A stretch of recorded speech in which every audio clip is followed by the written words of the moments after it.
내가 누리는 축복을 세어보라. 장영희. 얼마 전 어느 잡지와 인터뷰를 했다.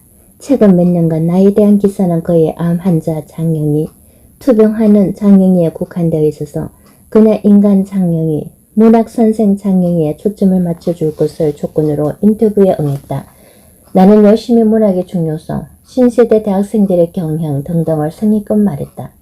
그런데 오늘 우승대에 온 잡지를 보니 기사 제목이 신체의 장애로 천연 같은 삶을 극복하고 일어선 이 시대 희망의 상징 장영희 교수였다. 천연 같은 삶?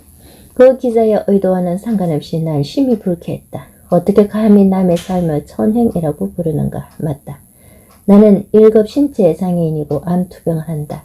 그렇지만 이제껏 한 번도 내 삶을 천행이라고 생각해 본 적은 없다.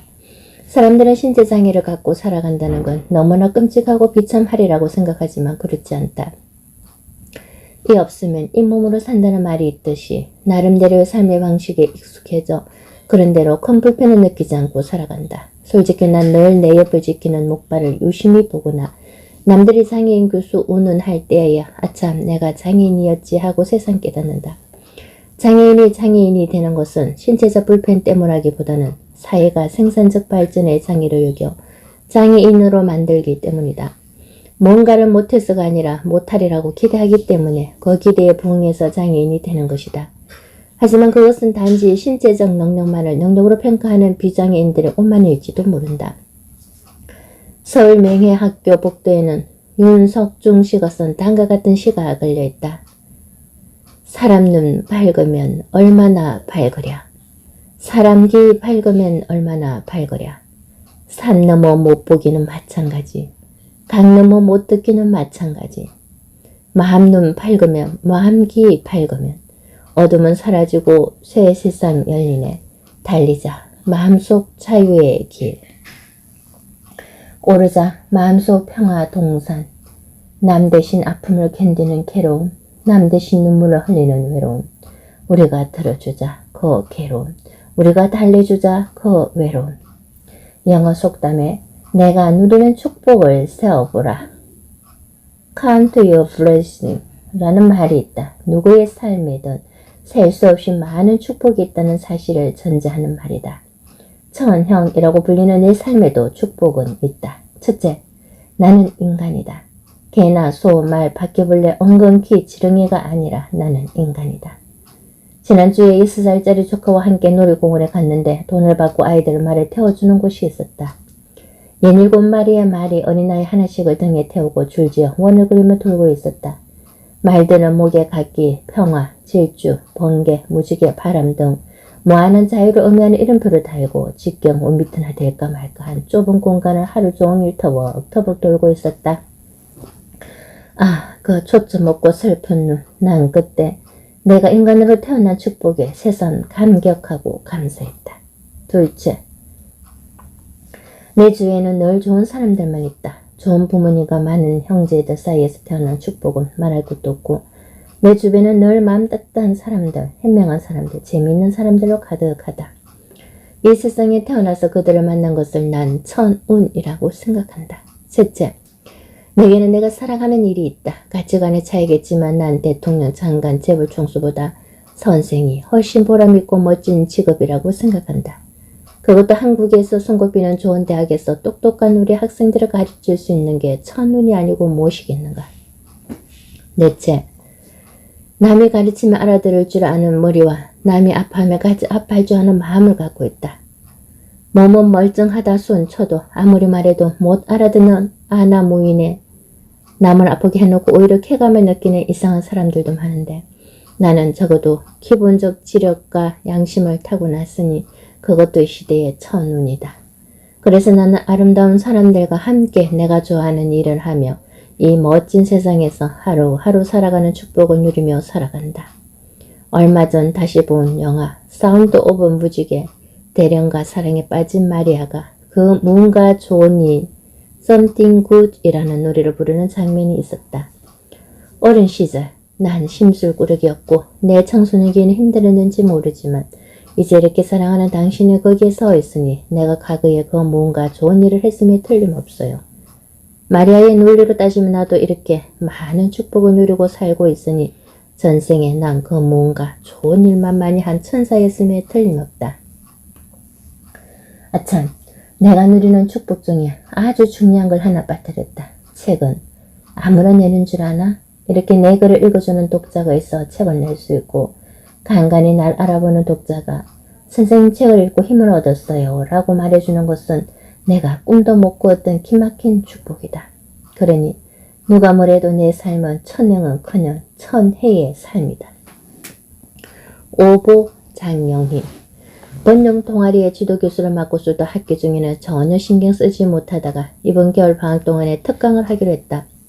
동아리 멤버 명단을 받아서 대충 훑어보았는데 저절로 눈에 가서 멈추는 이름이 있었다. 문영이라는 이름이었다. 요즘 학생들 중에는 영희가 아주 드물기 때문에 정말 오랜만에 보는 이름이었다. 내가 학교 다닐 때는 영희라는 이름이 너무 흔해서 적어도 한 반에 한두 명 많으면 서너 명까지 있었다. 이름뿐만 아니라 성이 같은 경우도 꽤 있어서 선생님들은 늘 머리 긴 영희, 머리 짧은 영희, 키 큰 영희, 키 작은 영희 등 이름 앞에 나름대로 수식어를 붙여서 구별하곤 했다. 그런데 이 영희 세대가 부모가 되어서는 절대로 자식들에게 영희라는 이름을 주지 않았는지 요새는 오히려 아주 희귀한 이름이 되었다. 영희라는 이름이 그 당시 그렇게 인기 있었던 것은 아마 초등학교 1학년 교과서에 나오는 여주인공의 이름이었기 때문인 것 같다. 친구 철수와 바둑이와 함께 영희는 한국의 여자아이를 대표하는 국민 이름이 되어 너나 나나 사용하는 이름이었다. 그러니 나의 경우는 영희가 친구 영희를 부르고 교과서로 영희를 공부하다 보니 7살 때 이미 아리스토텔레스 이후 가장 중요한 철학적 명제인 나는 누구인가? 라는 정체성 문제에 대해 생각하는 셈이다. 어쨌든 여기저기 다 영희 투성이다 보니 너무 흔하고 평범해서 나는 어렸을 때부터 내 이름에 대한 불만이 많았다. 인터넷을 찾아보면 요즘 한국에서 가장 흔한 이름은 3년째 남자는 민준, 여자는 서연이라고 한다. 아닌 게 아니라 학교 초에 수강생 명단에서 몇 번은 본 이름들 같다. 그런데 간혹 학생들 중에는 아주 재미있는 이름들이 있다. 예컨대 박아지, 변소기, 김치국 같은 이름은 좀 놀림을 받을지는 모르지만 남이 쉽게 기억해준다는 장점이 있다. 내가 아는 어떤 학생의 이름은 서안인데 나는 벽주를 뜻하는 영어의 서안과 관련된 아주 낭만적인 이름으로 생각했다. 그런데 알고 보니 그 학생의 아빠가 네 번째 딸을 낳고 이름에 대해 별로 생각하지 않은 채 출생신고를 하러 가는 버스 안에서 문득 생각해낸 이름이었다. 아, 내가 버스 안에 있으니 벌을 떼고 서안이라고 하자라고. 요즘은 꽤 많은 학생들이 일부러 영어 이름을 지어 사용한다. 특히 취업을 해서 명함을 만들 때 원래 이름은 아예 적지 않고 예쁜 영어 이름만 적어 놓는 경우도 많다. 어떤 학생은 나에게 장명을 해달라고 부탁하기도 하는데 나는 가능하면 자기 이름 그대로 쓰라는 주의다. 외국 사람이 한국 이름을 외우기 불편해한다지만 우리가 외국 이름을 외워서 불러주듯이 익숙지 않아도 그들 역시 우리 이름을 외워서 불러줘야 하는 게 기본적인 예의라고 생각하기 때문이다. 그런데 한 번은 어떤 졸업생의 지도교수를 만나지 못했다고 내게 취업 추천서를 써달라고 한 적이 있다. 눈에 띌 정도로 얼굴이 예쁘고 날씬한 학생이었는데 이름을 묻자 제니퍼 베라고 했다. 진짜 이름을 써야지. 진짜 이름이 뭔데? 우리말 이름을 말하지 않는 게 조금 못마땅해서 내가 묻자 학생이 기어 들어가는 소리로 말했다. 제 이름이 좀 독특했어요. 이름이 뭔데? 신자야? 배신자? 내가 농담처럼 말했더니 그 학생이 대답했다. 창자요. 배창자. 난 두말 없이 서명년에 제니퍼 베라고 써주었다. 영희라는 이름이 너무 평범해서 불만이었다는 말을 하다가 새길로 빠졌다. 재미있는 것은 내 이름이 신문이나 잡지에 한 자로 소개될 때는 온갖 독특한 영과 희자가 다 동원된다는 것이다. 인터넷에 찾아보니 희가 희로 되어 있고 어느 일간지에는 희라고 나왔다. 하지만 내 이름은 한자로 써도 아주 평범한 꽃부리 영의 계집이다. 이렇게 이름이 한자까지도 평범하고 재미없다 보니 어렸을 적에는 커피 타면 노트에 내가 개명을 할 때 쓰게 될 독특하고 예쁜 이름의 목록을 적어보곤 했다. 대학교 2학년 여름방학 때는 소설을 써보겠다고 주인공 이름을 정하면서 대학 노트 10장을 이름으로 채우다가 막상 소설은 시작하지도 못하고 개학이 되어버린 적도 있다. 하지만 어영부영 살다 보니 개명을 못한 것은 물론 아예 포기해버렸다. 그나마 내 이름에 정도 들고 해서 언제부터인가는 이름에 대한 관심이 거의 사라졌다. 그런데 얼마 전 어느 독자가 내게 나 오의 글을 적 나의 걸음을 뜻하는 오보라는 아우를 지어 보내왔다. 한지에 정성스럽게 오보는 내 길을 가는 것이니 망구의 정도를 건너 큰 길이요. 선천의 보를 나 또한 가는 것이다. 돌아가신 아버지의 호가 걷고 또 걷는다는 뜻의 우보였다. 라는 뜻을 써주었다. 아닌 게 아니라 오보 장령이라고 앞에 호를 붙여놓으니 장령이라는 이름도 썩 그럴듯하고 멋있게 보이는 것 같다.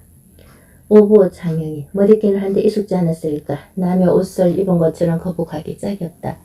게다가 한자의 의미를 뜨나 우리말로 오보라고 하면 나의 그림이 아니라 우선 잘못된 보도가 생각난다. 잘못된 보도 장령이 안 그래도 혹은 날 이 실수 저 실수로 오류토승의 삶을 사는데 이런까지 잘못된 보도라면 이건 차마 웃지 못할 희곡 아닌가. 에라 그냥 장령이가 좋다. 촌스럽고 분위기 없으면 어떤가. 부르기 좋고 친근감 주고 무엇보다 이제 장령이가 아닌 나를 생각할 수 없다. 섹스피어는 로미오와 줄리엣에서 말한다. 이름이란 무엇일까? 우리가 장이라고 부르는 것은 그 어떤 이름으로라도 여전히 한기로울 것을. 맞다. 한기 없는 이름이 아니라 한기 없는 사람이 문제다. 우만이가 해야 할 일. 얼마 전 로열 아시아틱 소사이어트라고 한미 우호 정전을 위해 매달 열리는 회의에 갔을 때다. 백두산에 다녀왔던 한 미국인 선교사가 자신의 여행을 기록한 슬라이드를 보여주며 설명회를 갖고 있었다. 그중 한 슬라이드에서는 그와 동반했던 60대 중반의 한국인 신사가 북한 접경 지역에서 많은 경우로 신의주를 보고 있는 모습이 담겨 있었다. 미국인 선교사는 다음과 같이 설명했다. 신의주가 고향이 미스터 김은 지금 많은 경우를 통해 자신이 다니던 초등학교를 보고 있습니다. 하나도 변하지 않았다고 하더군요. 전혀 발전이 없는 것이 섭섭했던지 이상하게도 그는 하루 종일 아무 말이 없었습니다. 이 말을 듣고 나는 우리에게는 너무나 익숙한 가지 못하는 고향에 대한 향수가 외국인들에게는 얼마나 생소한 감정인지 새삼 깨달았다. 죽도록 고향에 가고 싶어도 갈 수 없고 부모 형제의 생사조차 모르는 아픔과 갈망이 우리에게는 당연하지만 외국인들에게는 이해하기 어렵고 이상한 일인 것이다. 김 선생이 말을 잃은 이유가 어찌 학교가 발전하지 못해서였겠는가. 많은 경험을 통해 수십 년 전 다니던 초등학교를 보며 그는 마음속 깊숙이 자리 잡고 있던 고향을 떠올렸을 것이다. 어릴 적 형과 함께 멱갑던 겨울, 책보따리 두른 채 친구들과 함께 기어오르던 커다란 밤나무, 그리고 기억 속에서 영원히 젊은 채로 남아있는 어머니의 모습, 생각이 깊어져 말을 잃었을 것이다. 지난 강북절에 남북의 이산가족들이 50남아를 만나는 장면이 연이어 대대적으로 방송되었다. 남쪽에서 올라간 이들과 북쪽에서 내려온 이들의 사연을 동시다발적으로 방영하는 사흘 내내 우리 집에는 방마다 TV가 켜져 있었다. 그렇지만 우리 식구들은 애써 관심 없다는 더 가끔씩 겠는지라며 화면을 훔쳐볼 뿐 누구도 그것에 대해 심각하게 얘기를 꺼내는 사람이 없었다. 이번에 상봉이 이루어지지 않았더라도 북에서 온 사람들은 아마도 한 번쯤 빛바랜 사진들을 꺼내놓고 두고 온 부모 형제를 만나는 희망에 들떠 있었을 것이다. 그러나 우리 집에서는 아버지 서재에 서랍 어딘가에 있는 옛 사진들을 차마 꺼내보지도 못했다.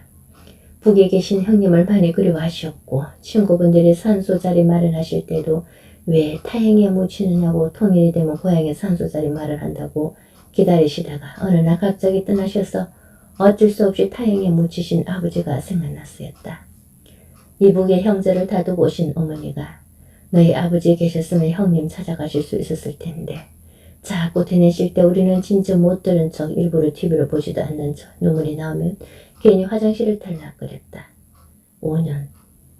아니 5개월만 못 봐도 태산처럼 회포가 쌓이는 게 혈족인데 서로 못 본 지 50년이 흘렀어도 영락없이 닮아있는 게 부모 형제인데 사흘간의 감질나는 만남이 뼛속에 회한을 풀기에 너무나 짧고 스러웠다.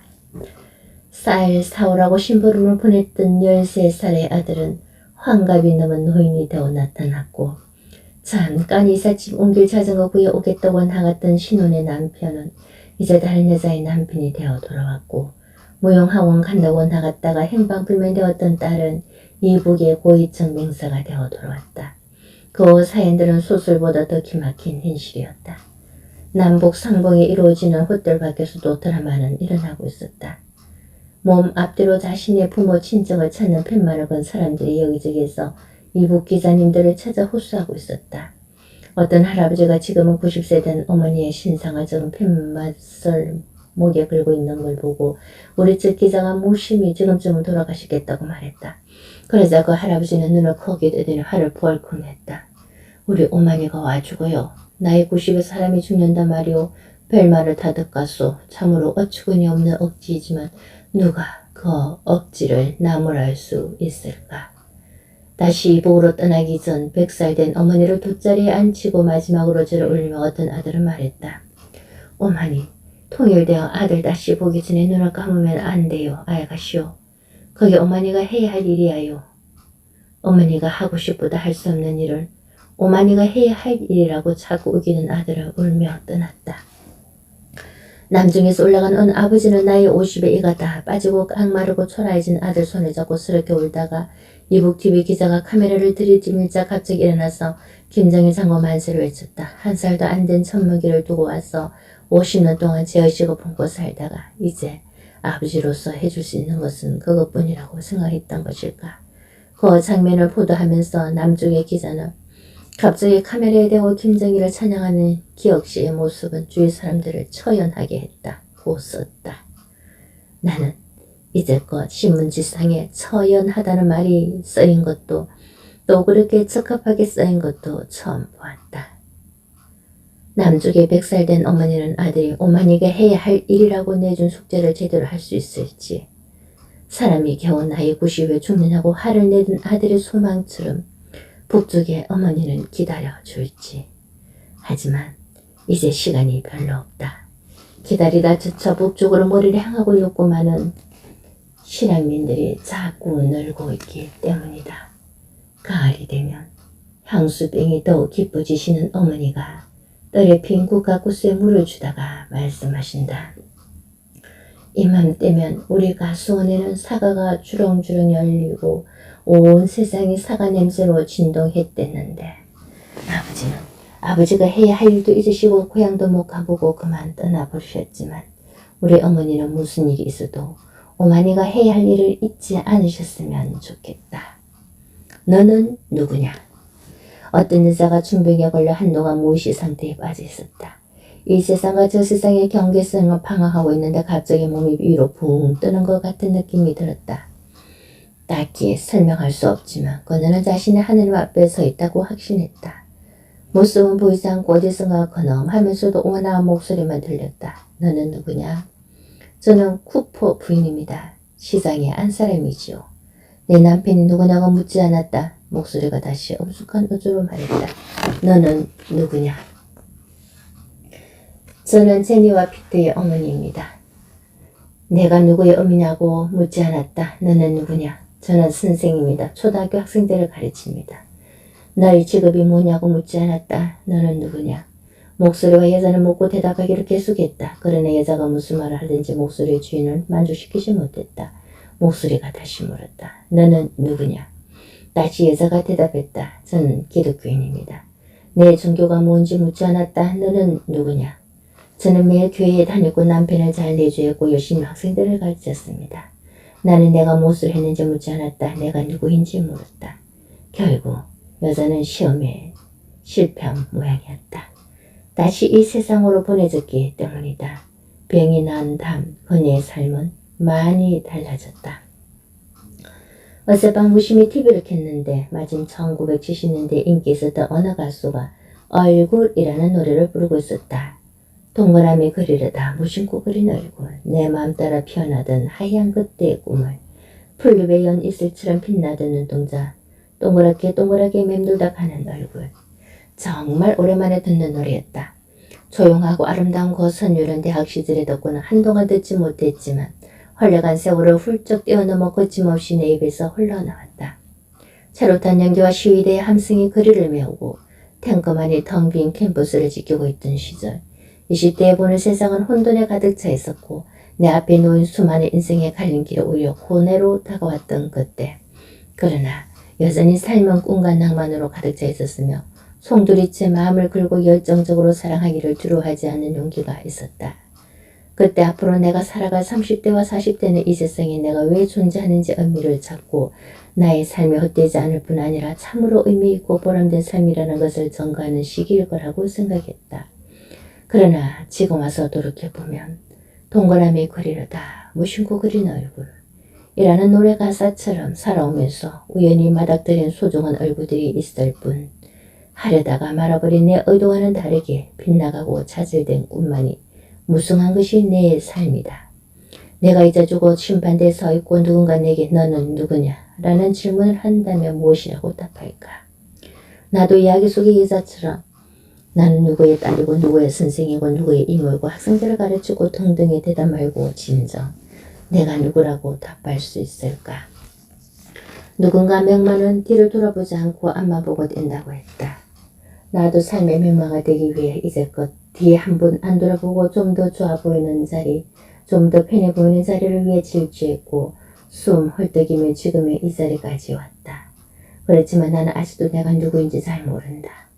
오늘 들어온 우편물 봉투마다 인쇄된 수신자 주소에는 장례인 교수, 자문위원, 이사, 간사 등등 다양한 타이틀도 많지만 그 어느 것도 진짜 내가 누구인지 말해주지 않는다. 내가 아는 사람 하나는 오프 상인가를 하면서 돈도 많이 벌었는데 어느 날 갑자기 소설을 쓰겠다고 선언하고 강원도 두면산골에 오두막 한 채를 지어 내려갔다. 떠나면서 그가 말했다. 내가 나를 알지요. 이렇게 하지 못하면 아마 죽을 때 눈을 감지 못할 거예요. 이 세상 모든 사람을 감동시키는 필생의 역작을 써볼 겁니다. 그가 정말 필생의 역작을 쓸 수 있을지 없을지는 중요하지 않다. 그토록 확신에 찼어. 내가 나를 알지요 라고 말하고 용기를 낼 수 있는 그가 부러웠다. 내가 이 세상에 태어났어. 제일 하고 싶은 일은? 내가 죽기 전에 꼭 이루고 싶은 것은? 지금 내가 이 세상에서 제일 좋아하는 것은? 나는 이 모든 질문에 선뜻 대답할 말이 없다. 그렇다면 지금 나의 삶에 만족하는가 그거조차 모르겠다. 그런 것 같기도 하고 그렇지 않은 것 같기도 하다. 아이러니컬한 것은 나는 이제껏 나만 보고 살았는데 열심히 나를 지키고 내가 원하는 것을 들어주고 나만을 보살피며 살았는데 그러니까 이 세상에서 나를 제일 잘 아는 사람은 나여야 하는데 그렇지 못한다는 것이다. 토마스 머튼이라는 신학자는 이 세상에서 오직 하나의 참된 기쁨은 진정한 자신을 발견하는 것이고 자기라는 감옥에서 빠져나오는 것이라고 말했다. 그러나 나는 아직도 창살 없는 그 감옥에 나를 가두고 온갖 타이틀만 뜨득뜨득 몸에 붙인 채 아직도 내가 누군지 모르고 살아가고 있다. 새처럼 자유롭다. 이 나이에도 가끔 호기심 많은 우리 학생들에게 왜 결혼하지 않고 혼자 사느냐는 질문을 받는다. 그럴 때마다 내 대답은 간단하다. 그냥 깨어러서. 학생들은 내가 무슨 대단한 연애 얘기라도 있는데 설득 넘어가는 줄 알지만 그 말은 소속들이 진실이다. 내 한 번 치다거리도 힘든데 남편과 아이들까지 신경 쓰기에 나는 정말 너무나 게으르고 이기적이다. 그래도 가끔씩 남편이라는 존재가 있었으면 하고 바랄 때가 있다. 예를 들어 내가 참으로 소질 없는 행정 업무, 고지서 정리나 세금 신고, 은행 업무 등을 대신해 주거나 집에서 컴퓨터나 다른 기기류가 고장났을 때 금방 고쳐줄 사람이 내 곁에 있다면 무척 믿음직스럽고 편할 것이라는 생각을 해보곤 한다. 그러나 무엇보다 남편이라는 존재가 제일 아쉬운 때는 길을 잘 모르는 장소에 혼자 가야 할 때이다. 나의 방향 감각이 병질려 정도로 지독하게 나쁘다는 것. 아니, 아예 방향 감각 없이 태어났다는 것은 아는 사람은 이미 다 아는 사실이다. 사실 그건 장씨 가문에 대대로 내려오는 성향으로 우리 형제들도 나보다 그다지 나을 것이 없다. 그럼에도 동생들은 모두 남편이 방향의 기재들이라 정언어 불편 없는 삶을 살고 있다. 조금이라도 길이 익숙하지 않은 곳에 갈 때는 남편들이 데려다 주거나 함께 가주기 때문이다. 그러나 나는 그런 남편이 없으니 어딜 가나 급히 타면 길을 잃고 끝없이 헤매며 하루하루를 힘겹게 산다. 지난 토요일에는 학교에 참석하기 위해 중앙대학교에 다녀오는 길에 길을 잃어버렸다. 짐이 많음으로 내 차를 가져가기 위해 그 전날 택시를 타고 3번이나 왕복하며 연수를 했지만 별 소용이 없었다. 이리저리 헤매다 보니 점점 날은 어두워지고 갑자기 비까지 쏟아지기 시작했다. 길이 온통 검은 거울처럼 반사되어 차선조차 잘 보이질 않았다. 표지판을 봐도 뭐가 뭔지 모르겠고 다른 운전자에게 물어봐도 워낙 방향을 모르니 제대로 알아들을 수가 없었다. 길 한복판에서 내가 어디에 있는지, 오른쪽으로 가야 할지 왼쪽으로 가야 할지 전혀 모를 때의 그 지독한 좌절감. 그것은 겪어보지 않은 사람은 모른다. 진로 방해한다고 요란하게 경적을 울리며 내 옆을 미끄러지듯 빠져나가는 차들을 보며 나는 생각했다. 이런 고뇌에서 헤어나는 방법은 단 두 가지. 돈을 많이 벌어 기사를 고용하거나 방향 감각이 타고난 남편을 얻거나 하는 것뿐인데 아무래도 후자 쪽이 더 현실적일 것 같았다. 그래서 남편이라는 존재가 새롭게 부각되고 있는 요즘, 어제는 시간이 좀 나서 머리를 자르려고 이 아이들 근처에 있는 미용실을 갔다. 차례를 기다리느라고 성질을 보고 있는데 바로 내 옆에서 대학생인 듯 보이는 젊은 남자가 뭐 때문인지 안절부절 못하고 있었다. 곧 예쁘장한 여학생이 머리에 가드로를 말고 활짝 웃으면서 오빠 심심하지? 하며 다가왔다. 남학생은 다짜고짜 조그만 목소리로 그러나 날카롭게 말했다.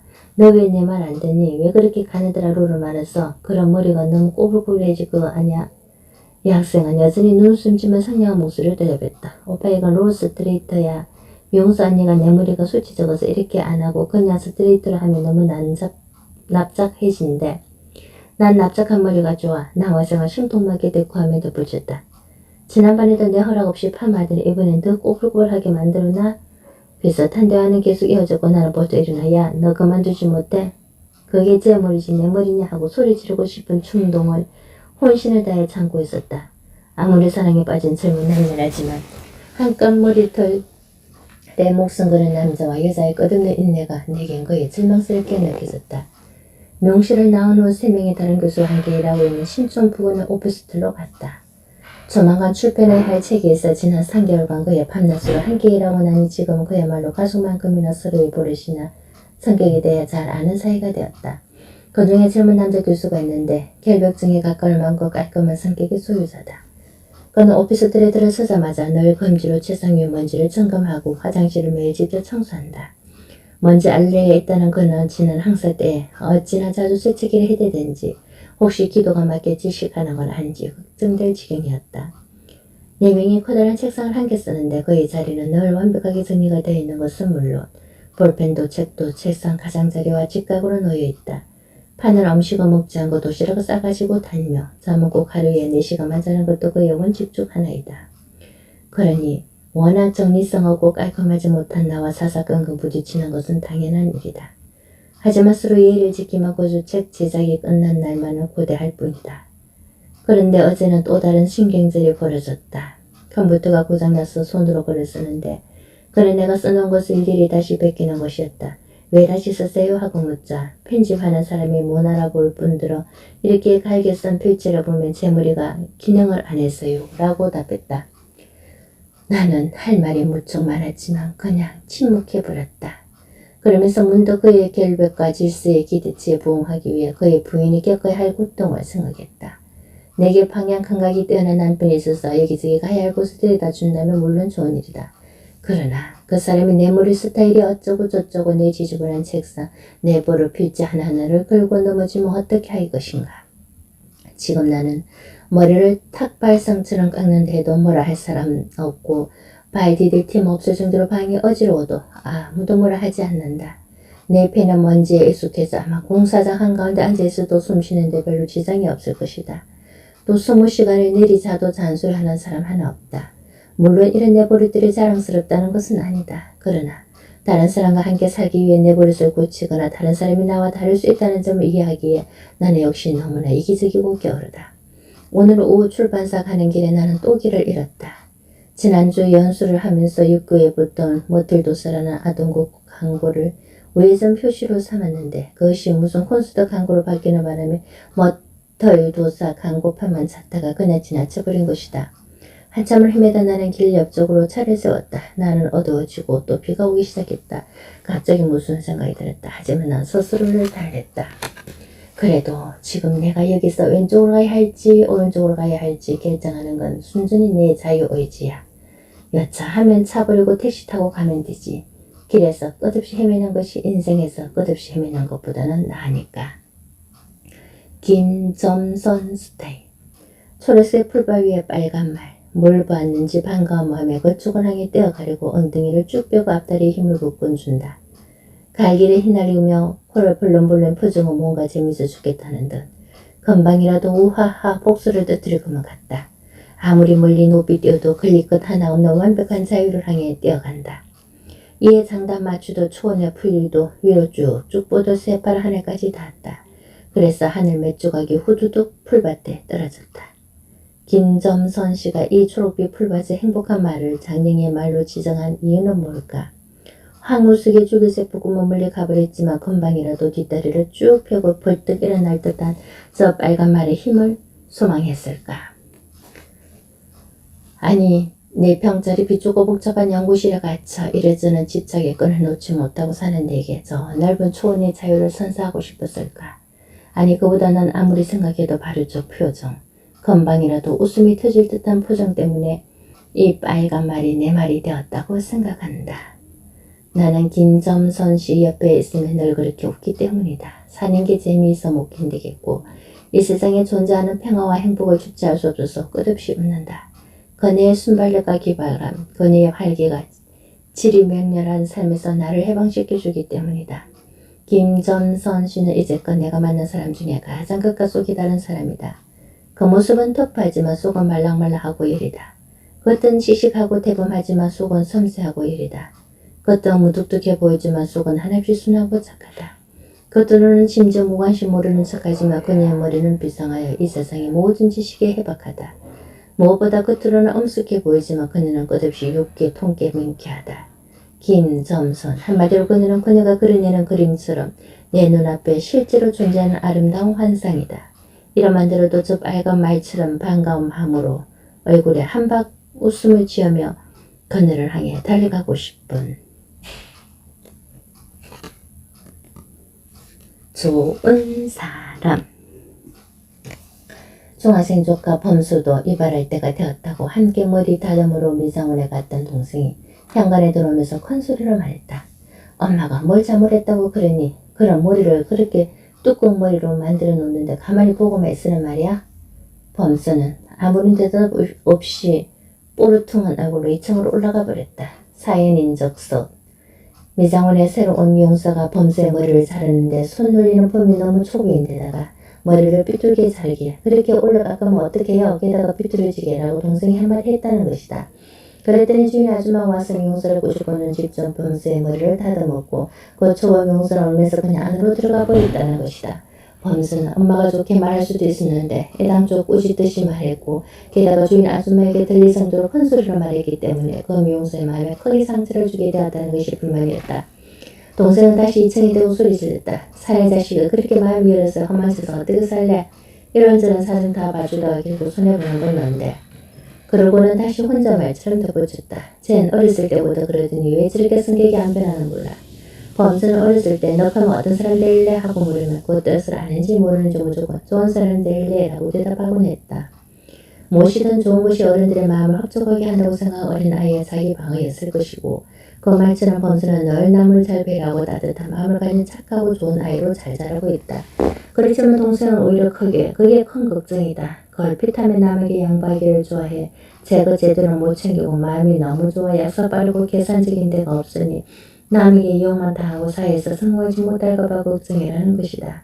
아닌 게 아니라 좋다라는 말을 우리만 사전에서 찾아보면 마음에 만족하다, 품질이 나쁘지 않다, 솜씨가 뛰어나다 등으로 물건의 질을 평가하거나 양호함을 설명하고 있지만 그 형용사가 사람을 수식하는 대부분 특정한 인간적 성향을 설명한다.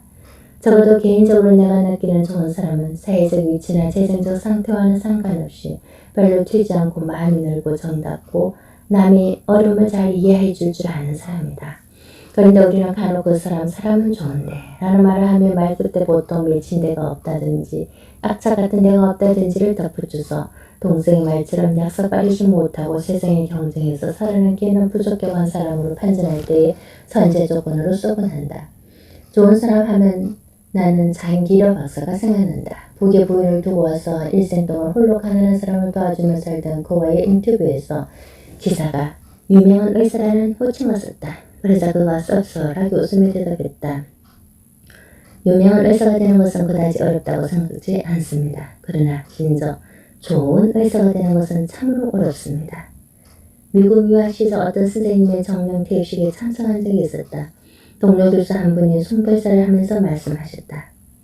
내가 읽은 책의 내용 중에서 가장 인상 깊은 장면 중 하나가 백경에서 A 허브가 1등 선언 썼다고에게 하는 말이오. 당신은 좋은 사람이오. 그리고 맥클레인 박사, 오늘 나는 당신에게 그 말을 쓰고 싶소. 당신은 좋은 사람이오.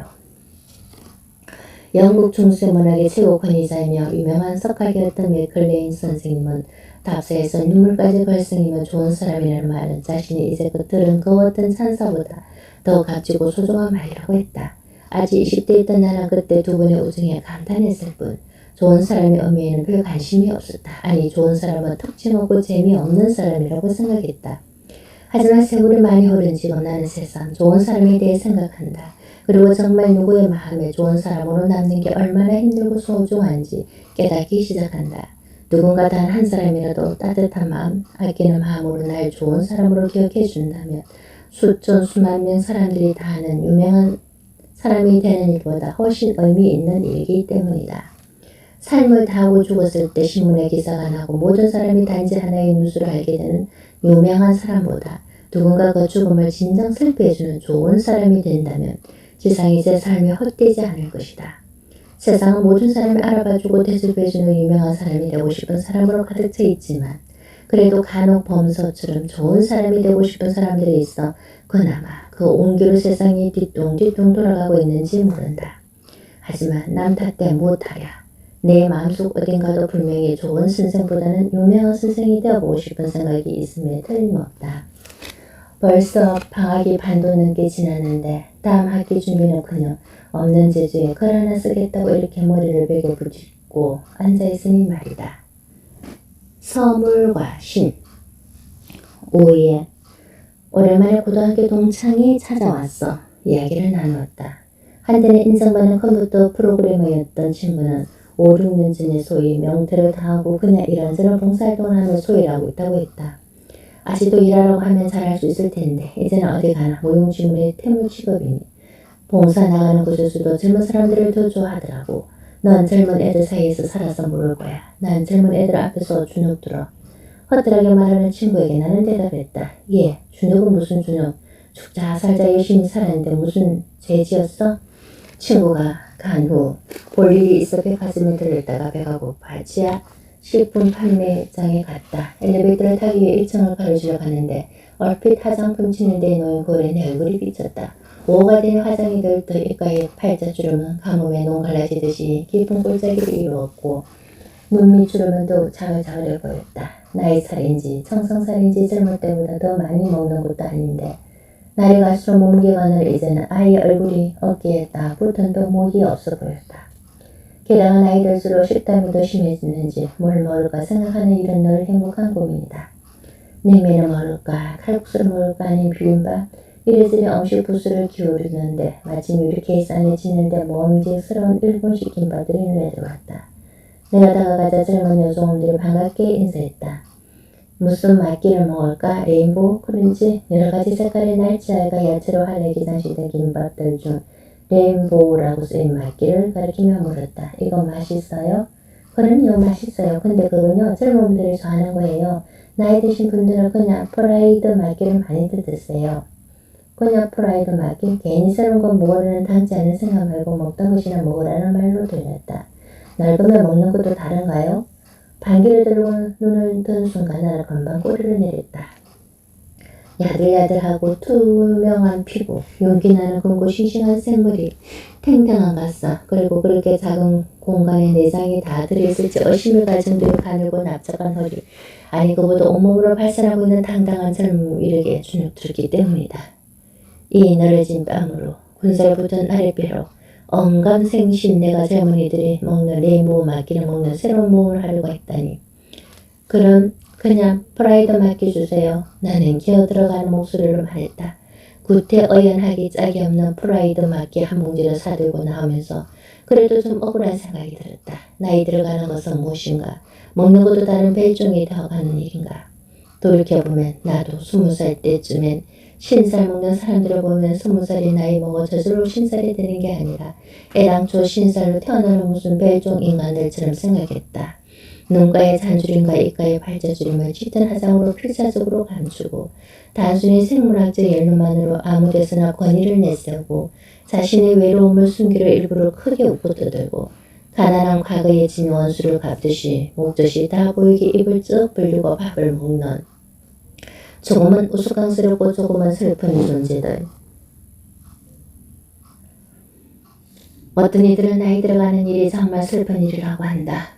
또 어떤 이들은 나이 들어가는 것은 정말 아름다운 이유고 오늘의 가슴 편하다고 한다. 그런데 내가 살아보니 늙는다는 것은 기막히게 슬픈 일도 그렇게 호들갑 떨 많고 아름다운 일도 아니다. 그야말로 젊었을 때와 마찬가지로 그냥 하루하루 살아갈 뿐 색다른 감정이 새로 생기는 것도 아니다. 또 나이가 들면 기억력은 쇠퇴하지만 연륜으로 인해 삶을 살아가는 지혜는 풍부해진다고 한다. 하지만 그것도 실감이 안 난다. 삶에 대한 노하우가 생기는 것이 아니라 단지 삶에 익숙해질 뿐이다. 말도 안 되게 부조리한 일이나 악을 많이 보고 살다 보니 내성이 생겨 삶의 형부에 좀 덜 놀라며 살 뿐이다. 하지만 딱 한 가지, 나이 들어가면 내가 새롭게 느끼는 변화가 있다. 예전에는 보이지 않던 것들이 보인다. 세상의 중심인 나 자신에서 조금씩 밖으로 이동하기 시작한다. 나이가 드니까 자꾸 연로해지시는 어머니가 마음 쓰이고 파릇파릇 자라나는 조카들이 더 애틋하고 잊고 지내던 친구들이나 제자들의 안부가 궁금해지고 작고 보잘것없는 것들이 더 안쓰럽게 느껴진다. 그러니까 나뿐만이 아니라 남도 보인다. 한마디로 그악스럽게 붙잡고 있던 것들을 조금씩 놓아간다고 할까. 조금씩 마음이 착해지는 것을 느낀다. 결국 이 세상 집행하는 힘은 인간의 패기도 열정도 용기도 아니고 인간의 선함이라고 나는 생각한다. 인간 자체에 대한 연민, 자식뿐 아니라 남을 생각할 수 있는 그런 선함이 없다며 그러면 세상은 금방이라도 싸움터가 되고 무너질지 모른다. 그렇지만 이런 발상들 자체가 나이 듦에 대한 나의 합리화일 것이다. 그래도 아까 그 레인보우 맞기를 못 먹은 데 대한 웅색한 변명이라도 하고 나니 속이 좀 시원하다.